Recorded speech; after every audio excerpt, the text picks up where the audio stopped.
Hai, salam. Okay, aku Kalam dari Just Do Studio. Hari ni aku nak share behind the scene macam mana aku shoot produk. Tadi aku dah shoot satu produk, lepas tu aku terfikir kenapa aku tak buat behind the scene lah untuk share kan. Jepit kain, pisau, Tupperware pun, bekas itu pun dah pecah dah. Okay, ni tempat aku shoot. Nah, ni lah location tempat aku shoot produk.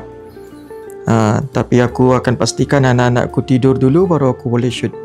Kalau tak memang banyak gangguan lah.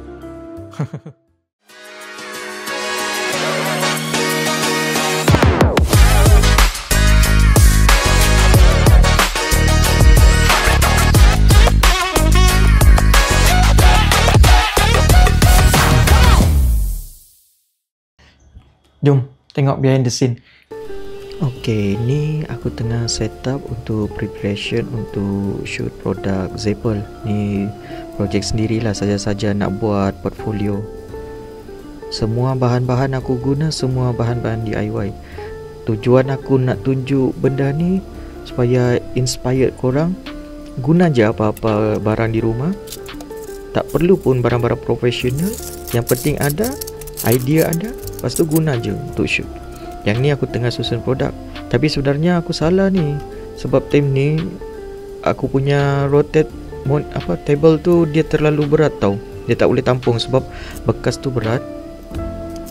Jadi aku tukar pergi penutup balang tu, penutup balang kuih. Lepas tu aku susun-susun apple apa semua. Lepas tu aku close up shoot. Pakai lampu telefon anak je. Sebab time ni memang produk tu dia macam kurang menonjol. Jadi aku pakai satu lampu kat depan. Lampu aku time ni kurang, jadi pakai apa yang ada je. Shoot, bagi rotate dia, main movement sikit baru lawa. Ambil, lepas ni aku pakai tu tak berapa shot bila pakai tu. Pakai apa? Tripod. Jadi aku pakai handheld.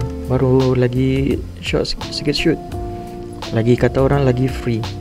Lepas tu aku ambil close up shoot. Lepas tu letak air untuk bagi dia nampak macam fresh macam tu. Bagi close up shoot produk. Yang penting close up shoot produk kena ada tau. Kalau shoot produk, untuk tonjolkan apa yang korang nak shoot tu. Lepas tu dah settle. Okay, korang jangan lupa aku tuang air sikit bagi nampak lawa sikit, bagi nampak korang macam haus. Lepas tu sembur air bagi dia nampak fresh.